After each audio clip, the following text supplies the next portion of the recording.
Well, good afternoon, everyone, and welcome to Rural and Underserved Health, DO's Mending the Breach, our congressional lunch briefing.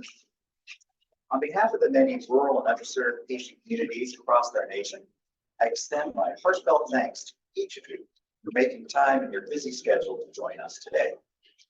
Your presence underscores a shared commitment to addressing our nation's critical healthcare challenges.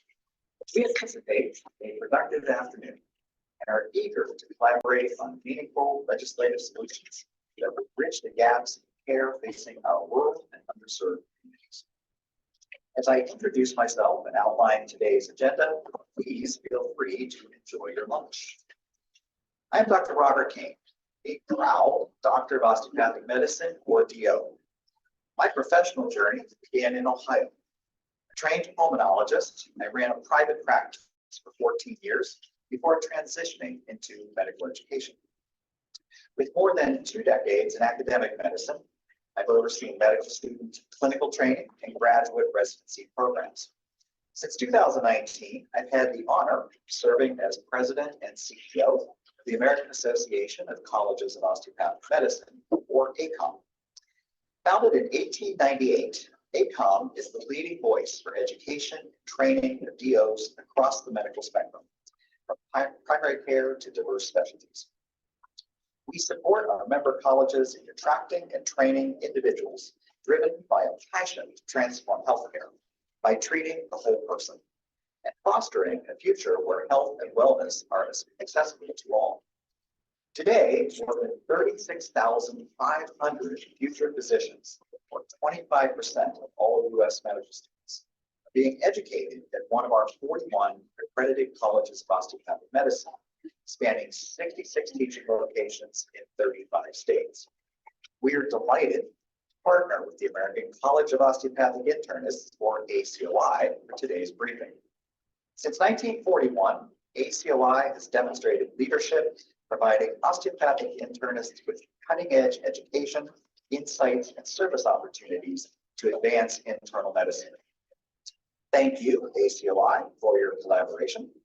I also extend gratitude to the House Bipartisan Rural Health Caucus for their partnership and the National Rural Health Association for their support of today's briefing. Let me briefly outline what to expect this afternoon. The Honorable U.S. Representative Carol Miller, who represents West Virginia's 1st Congressional District and the West Virginia School of Osteopathic Medicine, will share recorded digital remarks about her engagement with osteopathic medical education and her legislative leadership in advancing rural and underserved health. Representative Miller has been a strong supporter of policy priorities central to ACOM and osteopathic medical education. She introduced the Bipartisan Community Teams Act, along with Representative Annie Custer of New Hampshire, to increase medical student clinical rotations in disadvantaged communities, and is a co-sponsor of the FAIR Act, bipartisan legislation that aims to ensure federally funded residency programs are accessible to both DOs and MDs. We are grateful to Representative Miller for her support and leadership in championing legislative solutions that benefit the rural and underserved patient populations who the colleges of osteopathic medicine have made it their mission to serve. Following Representative Miller's remarks, Dr. Robert Hasty, ACOI President and Fellow, and Dean and Chief Academic Officer of the Orlando College of Osteopathic Medicine, will join me to offer helpful background information about osteopathic medical education for our discussion. Prior to his current positions, Dr. Hasty served as the founding dean and chief academic officer of the Idaho College of Osteopathic Medicine, Idaho's first medical school, and was the founding program director of the Palmetto General Hospital Internal Medicine Residency Program. Dr. Dixie Took Rollins, president of the Edward Via College of Osteopathic Medicine, will highlight osteopathic medicine's vital role in serving rural and underserved communities. The Edward Via College of Osteopathic Medicine has campuses on the Virginia Tech, Auburn University, University of Louisiana Monroe campuses, and in Spartanburg, South Carolina. Dr. Took Rollins was the founding dean for the Virginia and Carolinas campuses and became the president to lead the founding of the Auburn and Louisiana campuses. David Bergman, ACOM's Senior Vice President of Government Relations and Health Affairs, and Tim McNichol, ACOI's Deputy Executive Director, will present policy solutions to increase access to healthcare in rural and underserved areas, including the aforementioned Community Teams Act, which aims to increase medical student clinical rotations in disadvantaged communities, and the FAIR Act, bipartisan legislation that aims to ensure federally funded residency programs are accessible to both DOs and NPs.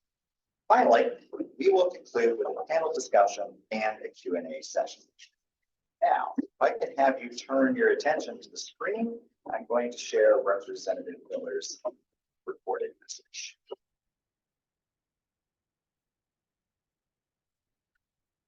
My name is Congresswoman Carol Miller, and I represent West Virginia's 1st Congressional District. I'm so sorry that I can't be with you today, but please know how grateful I am for all the important work that you do to improve patient access care in the United States. Specifically, the work that you do to train and educate young people on what it looks like to practice osteopathic medicine and how their work will transform the lives of their patients. In West Virginia, we know the importance of having osteopathic doctors in our community. The West Virginia School of Osteopathic Medicine is an incredible school that we are so happy to have in our state and in my district. The West Virginia School of Osteopathic Medicine supplies more primary care physicians for our state than any other school and is first in the nation for having physicians who practice in Appalachia. The rural health workforce in West Virginia truly would not be the same without our old school. Here in Congress, I'm on the Ways and Means Health Subcommittee and the Bipartisan Rural Health Care Caucus. One of my top focuses in Congress is making sure that patients have access to quality health care regardless of where they live. And I'm also passionate about making sure that West Virginians who were educated in a state stay and practice in the state. One bill I've introduced to help rural health workforce issues is the Community Training, Education, and Access for Medical Students Act, or Community Teams Act, which gives medical students the ability to participate in clinical rotations in community-based healthcare settings. This will help students learn about medical challenges that may arise while serving in rural communities and provide them with opportunities to practice medicine alongside our existing rural workforce. By training medical students in underserved areas of our country, we are laying the foundation for better healthcare in the United States. In rural communities, sometimes it takes hours to get to the closest hospital, and that's a scary reality. Improving access to care in community-based settings is one key step that we can take to ensure folks have access to quality care closer to home. You all are making an incredible difference in the nation's healthcare system. Thank you for continuing to provide dedicated care to our rural communities and for working to help educate the future of the nation's healthcare workforce.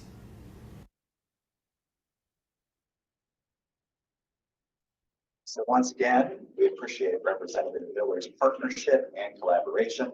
And even though she couldn't join us today because of committee obligations, we're grateful to her for sharing this with us. So again, thank you to all of you for taking some time to join us. What I'd like to do is spend a few minutes talking to you about America's doctors. And I hope after I go through these couple of slides now that you're seeing why I refer to osteopathic medicine anyway. So we're going to look at the origins of osteopathic medicine. Let's look at a timeline of development, and that will help to set the stage. If we go back into antiquity, the healers were primarily women. In some place, that begins to transition into what we think of as a physician today. And predominantly men begin to fill those roles. Here in the United States, the first medical school opens in 1765 in Philadelphia. But for centuries, there had been European medical schools. And so medicine, though, doesn't really have a lot of science connected to it in terms of understanding the patient and what the patient's needs are, and the therapies that we're actually using. In the US, there are two ways to become a physician as that school is opening. You could go to one of the schools and actually earn an MD degree, or you could go through an apprenticeship model, be given papers that would essentially say you're ready to go take care of patients. So they started handing down knowledge. But as we fast forward to 1874, there's a pioneer physician who's out in Baldwin, Kansas. It's really looking at what's happening in America in terms of healthcare, and saying this isn't working. So if you look at the top of this slide, there is no healthcare system. It's not even a concept yet. Surgery is deadly. 90% of surgeries on your belly and your chest result in death. Most medications will cause more harm because there's no science behind them. Childbirth is dangerous, and childhood infections are rampant. So it is not a good time to be treated. And so this physician is saying, let's look at a different way to take care of patients. Let's reduce that harm. Let's not do surgery without growing evidence. Let's not use medications if those aren't going to be effective. Let's do other approaches to promote health of the. So in 1892, so he tried presenting that to the MD community. And what's important for people in the room to understand, he is totally rejected by the MD community, driven out of Kansas because of his approaches to patient care, which were what? Centered on the patient and doing the right thing for the patient. He wanders for 20 years through that central part of the country and ultimately lands in Missouri and opens a medical school in 1892. I made a comment about men and women in healthcare, and I want to make a point here. From the very beginning, he was focused on early opportunities for women and other marginalized groups. You can see that in pictures in the first place. Those two schools of thought now started developing side by side here in the United States. The MD degree continues its path, the DO degree grows and continues its path. In 1910, the Carnegie Foundation authorizes a study to be done called the Flexner Report that many are likely to know, that set the stage for what happens in the next century of healthcare and healthcare education here in the United States. The DO degree in our community was largely ignored by that report, but the MD community, significant change occurred. One of those changes was strong alliance with universities in terms of the way healthcare would be taught and would be delivered. We remained very good, close ties to communities in terms of our structure, having not been affected by that report. Now, to close out this comment about the engagement and men and women and other groups, it isn't until the 21st century that we finally break the barrier. It's roughly 50-50 in terms of the training that's taking place today. So our history is actually 150 years old this year in terms of that birth of there must be a better way. So that physician was Andrew Taylor Still. And what you see on this slide are words from the actual charter of that first school that I was talking about in 1892. And I've quoted a couple of them that I think are critical to this. The purpose of this school is to improve our present system. But we're looking at that system I talked about that isn't working for the patient, saying, what can we do differently? And importantly, focusing on that it shouldn't just be on what we think, but to try to be more rational and scientific about the care that's actually being delivered. This from a frontier physician who's trained through the apprenticeship model with maybe a little formal schooling, saying we have to have a better way. So the point about America's physicians, we were born in rural America, in underserved America, and we are still serving rural and underserved. Kirksville, Missouri today is a rural location. It was certainly a rural location in 1992 when that two-room cabin became the home of the first Dusty cabin. But as you'll see in a couple of slides, we've grown significantly in that 150 years. The right part of this slide is to make an important point about why rural and underserved is so critical to us. When we look at CMS data, What we know is that roughly 80% of healthcare is happening in 5,000 hospitals and health systems spread across the country. 95% of the hospitals. About 250 hospitals are classified as academic health systems, where that 20% of care is delivered. Our medical schools use a distributed, unity-based method of training, model for training, that touches that purple circle, that 80% heavily. And it's what creates that interest for us having the kind of conversation we'll have with you today. And where does rural fit? Right inside of that purpose. So a little bit about differentiating osteopathic medicine, just to make a couple of points, because we could spend the entire 90 minutes just on this part of the conversation. But I will describe DOs to make it simple as physicians with a philosophy. If you go out and ask the two groups to describe their approaches to practice, osteopathic medicine will describe more clearly its approach and its philosophy that it's based upon. And the words here, a strong patient-oriented belief system about what medical care should look like, coupled with a focus on health, not disease. How do we help people achieve their fullest health potential, not simply remove symptoms so that they're feeling better? And the hallmarks are listed. Holistic health, the recognition that mind, body, and spirit have to be treated together. Preventive health, promoting self-healing and self-regulation of what already goes on inside of the body, giving it the right conditions. And structural health, one of the things that helps to delineate us, the idea of what we can do to maintain the health of the musculoskeletal system, in particular, through the use of our hands to examine and treat or manipulative therapy. When we look at the impact on the healthcare system, then from a patient standpoint, that philosophy of practice helps us to meet patient needs, emphasizing empathy and humanism in care, leading with humanism that's backed up by the science to do the job well for both patients. Primary care, certainly needed in our country, prevention and non-drug therapy were appropriate for patients.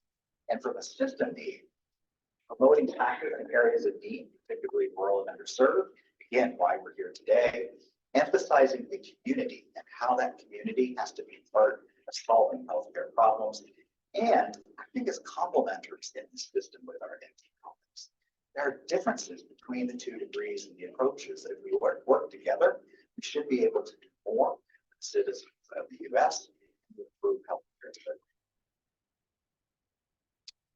So just a few facts as I close and begin to hand off to Dr. Hasty. Today, there are roughly 150,000 practicing DOs in the U.S. That includes residents who are currently in graduate medical education.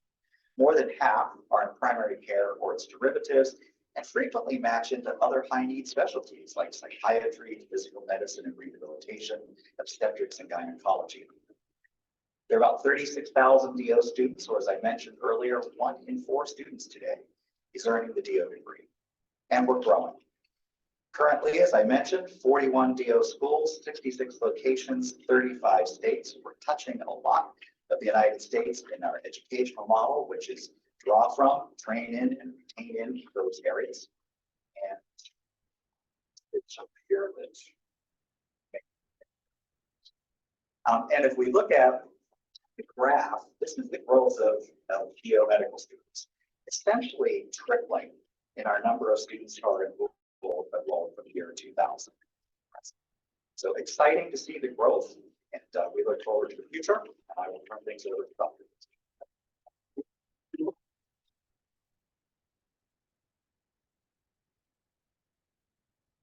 So great. Thank you very much, Dr. King. It's a pleasure to be here today. And I want to thank all of you for coming and also everything that you do for our country and serving our country. So really appreciate that. We couldn't do what we do if it wasn't for you all making all the health policies that run the country. So we sure appreciate it. As Dr. King said, I am the president of the American College of Osteopathic Internists, the ACOI. We have members in all of your states. and they freaking love the ACOI. So anything we can ever do for you, if you ever need experts, we can pretty much give you an expert in almost any field except for pediatrics. So if you, everything except for pediatrics. But we have friends with the pediatricians. So, but anything we could ever do for you, any experts that you ever need or testimony or anything like that, we'd be happy to do. I'm also the dean of the nation's newest medical school, OCOM. It's the Orlando College of Osteopathic Medicine. So if you guys, next time you're in Orlando, just give me a call. Love to show you around OCOM. It's an incredible facility. We're actually the only medical school in the world that can actually see fireworks every night because we're about 3 miles just west of Disney, but beautiful view of fireworks every night. So please come on by. And of course, it's so good. I just saw Chris from NC-17, North Carolina 7th District, and I started the residency programs in Lumberton and Fayetteville back in the day, and if you ever want to see how graduate medical education, medical students in rural environments, Chris, go visit Chris's district. It's amazing what it's done for their, it's improved the economy. They have doctors now. It's really incredible. And he actually also represents Robinson County, which is North Carolina's poorest community. So it's pretty incredible. Anyway, so it's so nice to have you all here. So DOs, Dr. Kane actually did leave me one little piece of thing that I can tell you guys today.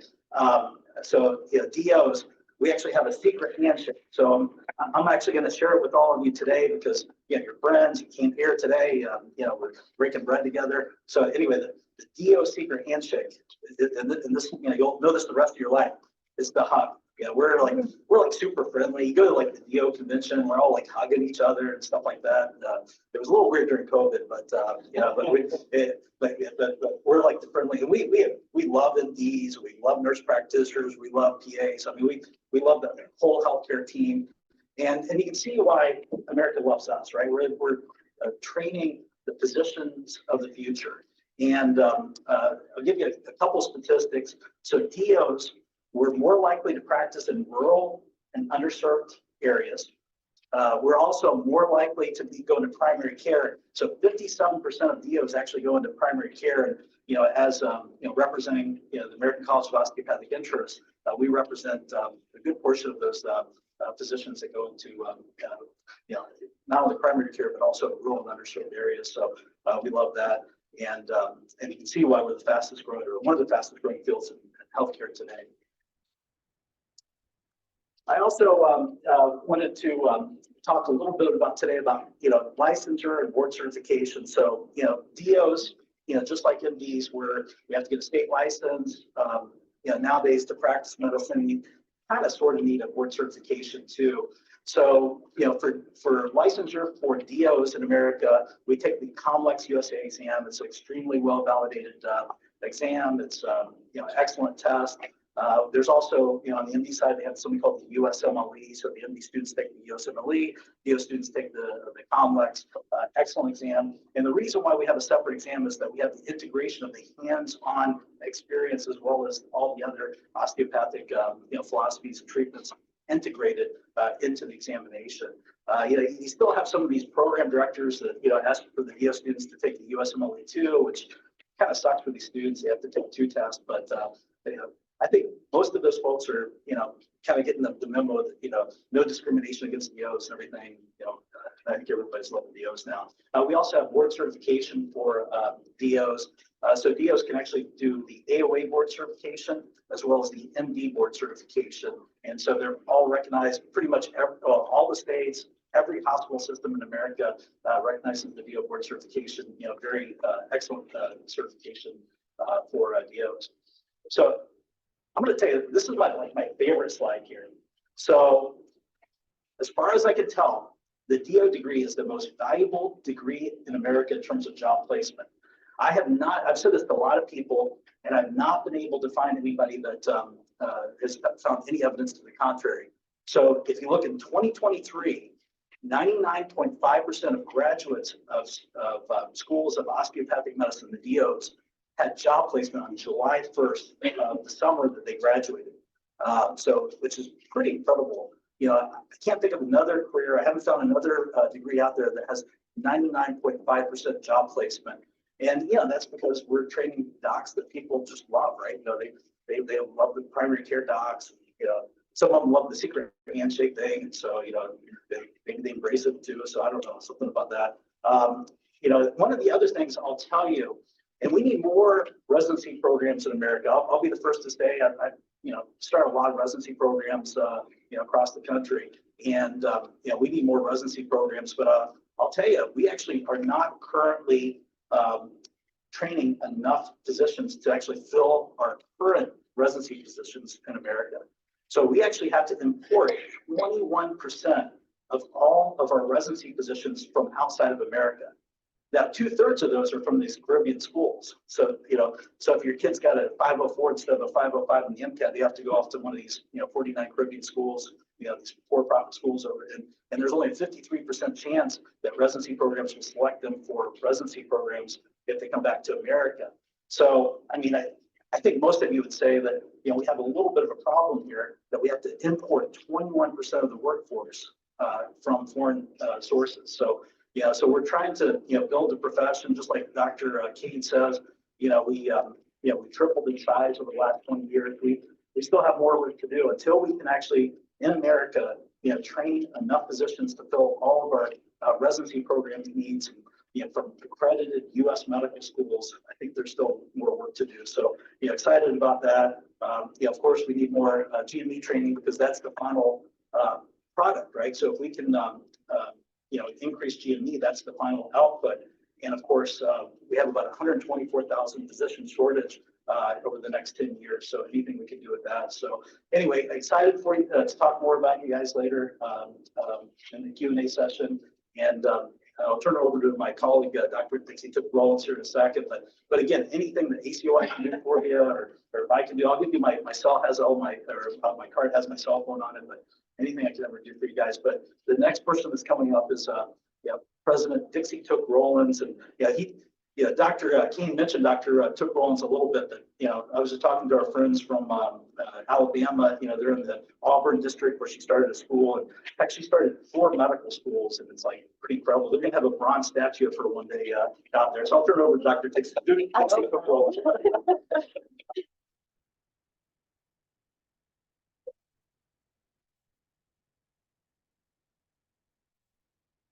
Well, I certainly hope they don't have statues, so they might deter our enrollment. I'm going to tell you just a minute about the impact of osteopathic medicine's growth. When BCOM was established, we enrolled our first class in 2003 at the Virginia Tech campus. I probably got someone in Virginia Tech, right? And we were, when we went in, it's important to know this. We actually were to be a part of Tech, but we started our school 30 days after 9/11. So there was a giant hiring freeze across all of Virginia. So the only way to hire faculty was to enter. Instead, we were founded by a foundation that was there to benefit Virginia Tech. And it was, but the commitment was the same as if we were to be a part of Virginia Tech. And we have been on the campus ever since, and you know, our greatest enrollment comes from Virginia Tech, from UVA grads. So in Virginia. But there had not been a physician located west of Blacksburg for a new physician for 8 years when we got there. That's a long time not to get a new physician because people are retiring all the time. And there was a crisis in Southwest Virginia for physicians at the time that we went there. And that was the mission. And I tell you this because now, if you look, we graduate more physicians that are going into primary care and are going into rural areas than the other current medical schools all combined in the state. And that's because we have held true to that mission. And that's true of so many of my counterparts in osteopathic medicine. They are truly mission driven. Over 50% of osteopathic medical schools are located in a rural area or medically underserved area with that same type of mission. driving, having driven the development. In fact, our profession was not as well known, but we've had an over 200% growth. And 121% of that, and if you look at the graduates, 121% growth in positions that have graduated.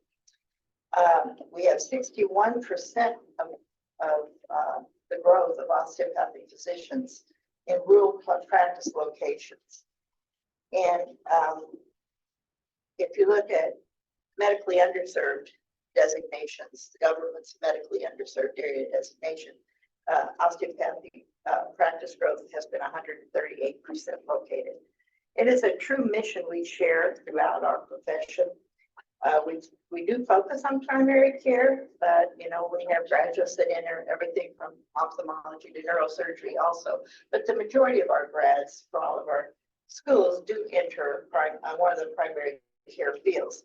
And generally, we consider that. Some people don't include OBGYN, but we do. I think most of the women in here would do. But we consider primary care, family medicine, internal medicine, OBGYN, and pediatrics. The other thing to understand is that when I'm going to use our school of econ as an example, only as an example, because this is true of so many of our osteopathic medical schools. Once we were established in Virginia and they saw we were having great results and we were having graduates who were going, we were approached by a couple different hospitals, but we went with Spartanburg regionally upstate of South Carolina. But our mission was for Western North Carolina and for South Carolina. And about 50% of our grads do go into practice in North Carolina from that campus, and the other in South Carolina and some neighboring states. But I say that because you're from North Carolina, they said, so you know about how it was to get a position to locate in Cherokee, right? We have 4 grads that went there the last 5 years, and so. Our graduates are living our mission, and I think that's true about most osteopathic medical schools, that they are dedicated to the mission as well. If you look, if you say, we look at how many graduates do we have that are actually located to practice in a rural medically underserved area? 67%. And that is really unusual for a medical school to be able to say that. If you look, and 87%, we take students who are from our target region. In fact, we purposely admit rural students. We have, and it comes down to who you look at first. You get, in our school, it's 16,000 applications across our 4 campuses. And so it's who do you look at first? It's not like you're doing a priority admission, but who do you interview first, right? So we have on our campus, we have greater than 25% of our students, I think it's 28, come from communities of less than 10,000. That's who's most likely to go back to a rural area. Someone who understands the benefits of a rural community in a rural area. And then if you look at rural and medically underserved, if you look at our alumni, 67% are practicing in that. I say that because not just econ, but that is true of the majority of our schools. I would like to just for a minute focus on all of the osteopathic profession, because we have grown so much. We've had an approximately, if you look at our comp, approximately 200% growth. So if you look at the growth of the profession, now 1 in every 4 physicians is a DO. So we need to get the message out. That's what an osteopathic physician is. And so if you have an osteopathic medical school in your state, I would say please go visit, because then you'll get the real message of what an osteopathic medical school is about. And there are growth, all of our comps, all of our colleges of osteopathic medicine are dedicated to the same mission of serving the areas of needs within their state and within bordering states. So through my presentation recently on rural medicine, so I won't make you try to keep up with that. But this will show you that, 22% are from less than 10,000, 45% less than 30,000. And that's how another way, that you look at producing a rural physician. So I will encourage you, because we're also now starting to grow our residency programs and to have, for especially our family medicine residencies, to have rural tracks for those. And that's going to take some legislation because those hospitals already received some supplemental funding. And so without cutting into that funding they receive already just to stay alive, we need to help them finance these residency programs in rural areas, because that's the end of, as osteopathic medical schools, we get started, but the end game is that they do their residencies and they stay in those rural areas.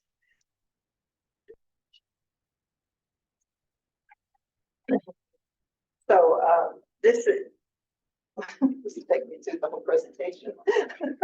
So, that's right. I was just going to use those first few slides to show where our schools were. Okay, but this, if you look at, this is not just a become story. This is the story of most of our osteopathic medical colleges, with 70% of our graduates in either a rural or medically underserved area. And so I encourage you to get to know the schools that are within your states and to what we're trying to do. Part of that, I'm going to speak out for a minute toward the FAIR Act. And as far back as Roosevelt, we've had equal practice rights. It's certainly been thought of as able to deliver this equal medical care.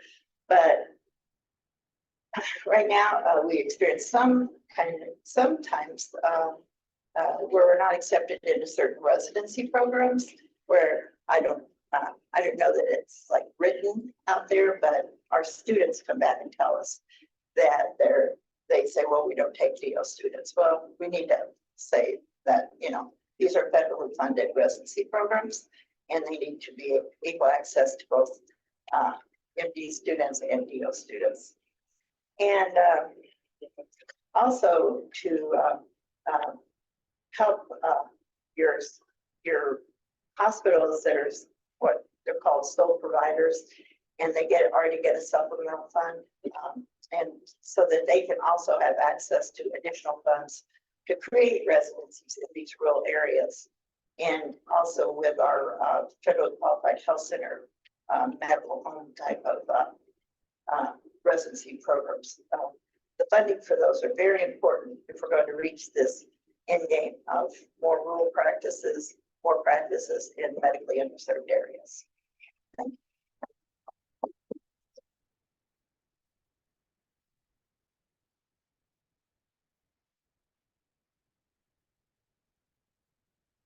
All right. First of all, thank you all for being here this afternoon. Now we're going to talk about solutions and the roles that osteopathic medicine play and the role you can play in terms of legislative staff and moving policies forward. So we're going to tie this all together. Where it all boils down to is practice. What we've seen is where people practice and where they train, or where they train and where they go to school is oftentimes where they end up practicing. So the role that osteopathic medicine plays in filling that gap and ensuring that there's access to care in the rural and underserved communities. So the first piece of legislation that I'm going to mention is the Community Training, Education, and Access for Medical Students, the Community Teams Act. This is a relatively new piece of legislation. It's sponsored, as you heard earlier, by Representatives Carol Miller, Ann Custer, and Senators Roger Wicker and Bob Casey. It establishes a new HRSA grant program for medical schools to partner with federally qualified health centers, rural health clinics, or other healthcare facilities in medically underserved communities. And again, this is to help increase medical school clinical rotations in rural and underserved areas. And as we see more and more students graduating, this becomes more and more of a critical issue. So I encourage you to take a look at this piece of legislation. And as I noted, we need to expand clinical rotations. And we see people that where they train is where they practice. Specifically, 3 times more likely to practice in underserved areas and 4 times more likely to practice in primary care settings. All new medical schools, osteopathic and allopathic, since 2000 have adopted a distributed community-based model of education that trains outside of the academic hospitals in community facilities. And this is where it really bridges the gap of expanding care in those communities. So we would encourage you to take a look at the Community Teams Act and co-sponsor it. Another piece of legislation for your consideration is the Rural Physician Workforce Production Act, HR 834 and Senate Bill 230. Again, talking about access in rural areas. This legislation would provide for public funding for Medicare training programs, lift the residency cap and extends, equitable federal funding to rural hospitals, increase the physician workforce in rural communities by strengthening Medicare-funded GME. As you know, Medicare is one of the primary funding sources for graduate medical education, and this legislation would help expand that in rural areas. So again, support of this legislation and co-sponsorship of the Rural Physician Workforce Production Act would be extremely helpful in addressing these issues. All right. As we're in Washington, funding is at the core of everything, right? What resources are available? So the reauthorization of the Teaching Health Center Graduate Medical Education Program is something that's critical to addressing these issues. There's currently 81 teaching health centers that train over 1,000 residents in primary care and oversee, and this is where it really ties into communities. It oversees over 1 million patient visits annually in rural and underserved areas. The challenge with this is without predictability in the funding for the Rural Teaching Health Center program, it makes it very difficult for hospitals to plan on how they're going to fill those positions. And so a funding mechanism that ensures a process that they can plan and bring training into their facilities is critical. So the solution to addressing this is the passing of a multi-year reauthorization of the Teaching Health Center Graduate Medical Education Program. And just before I pass this over to Dave, the one thing I want to mention is all of this information, there's on your table, there's packets with all of this. There's also some out in the hallway. So I just want to move quickly so we can move to questions and answers with our amazing panel here. So Dave. Right, so I am the final speaker here, which I'm sure you're all thrilled about. Do not offer any fireworks like Dr. Hasty, but I did talk through some policies that are really exciting. So let me first run through a piece of legislation that you have heard referenced a few times today. So it is the Fair Access in Residency Act, HR 751. The sponsors are Representative Harshbarger, Pingree, Graves, and Golden. This legislation is pretty straightforward. It does 2 things. It requires an increase in transparency for Medicare-funded GME programs.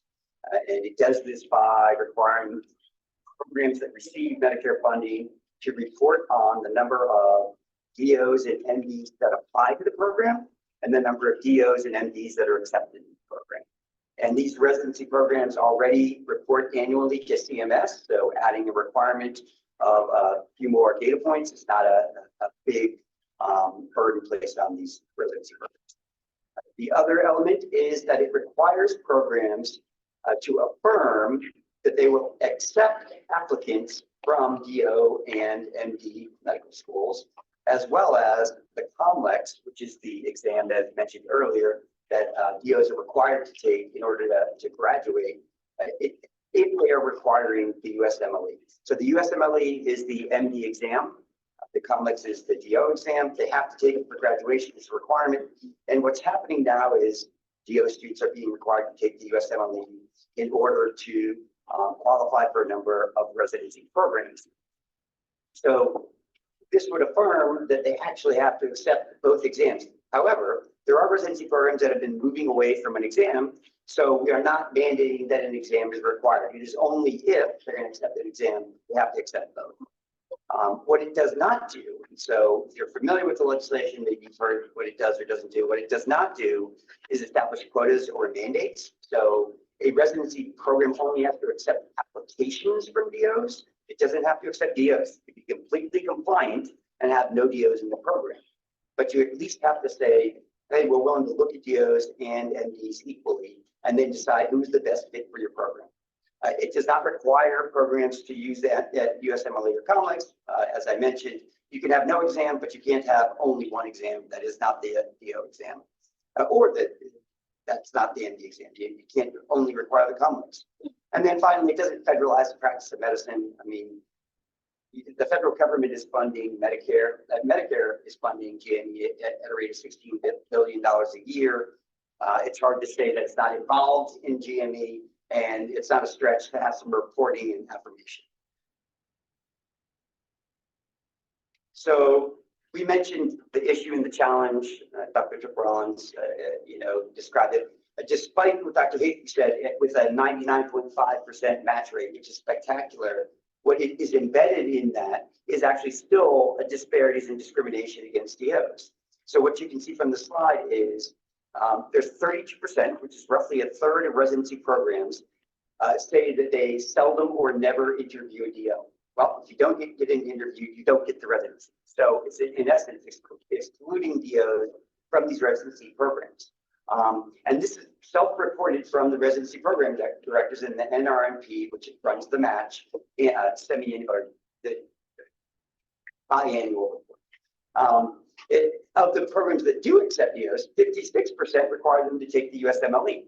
So the USMLE costs a DO student over $2,200. It takes 32 hours to sit for the exam. So this is actually, it doesn't include the cost of taking any training courses. It doesn't include the cost of traveling to the location where the residency or where the exam is taken. So we had an intern that worked in our office that actually had to travel out of state from Idaho to North Dakota to just take the exam. So think about the cost of that alone, along with the burden placed on the student to take an exam that isn't designed for DOs and isn't needed for either graduation or for licensure. Very unfair. So that's the issue. What we're proposing here, the solution is, of course, the FAIR Act.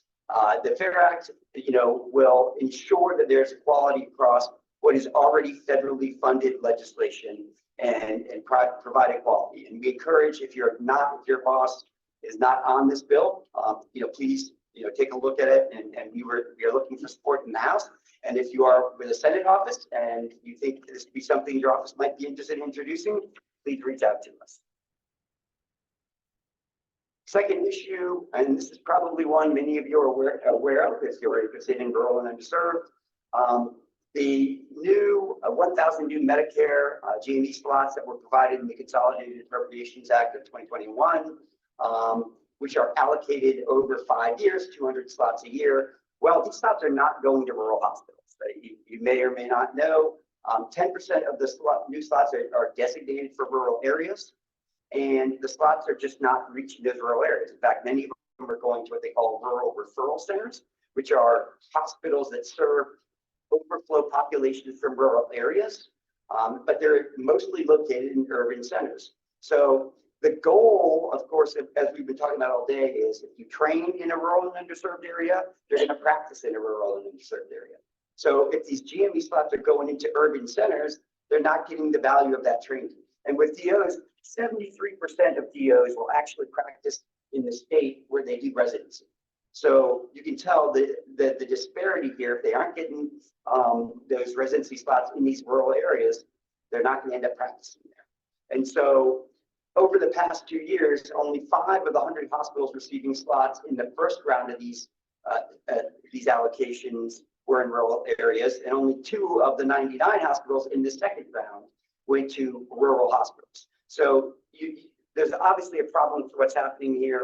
And so we would like to work with offices to address this and confirm a definition of what is rural that would ensure that these residency slots go to truly rural locations. And the final issue is final, yes, smiles off the face. The final issue is a preceptor, physician preceptor tax credit. So preceptors are physicians who practice or who train physicians routinely. DO and allopathic, well, osteopathic preceptors are often voluntary, serving in the community.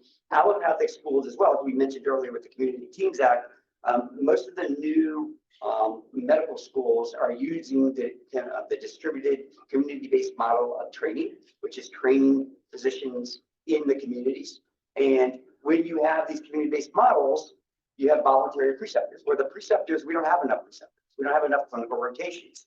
In order to increase them, we need to incentivize physicians because the new environment for physicians, the healthcare environment has changed, and there's more demands on them to do clinical practice. So it's hard to incentivize them to actually stay and serve as a supervisor to these trainees. And that is what is needed to get these physicians into, again, these communities, a recurring pattern.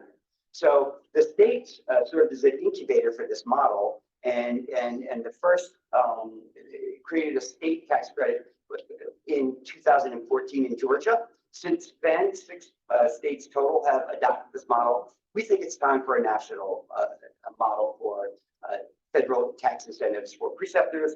So we are working on draft legislation to create this legislation, and would welcome any of you, any of your offices who are interested in something like this, to work with you to try and get legislation introduced.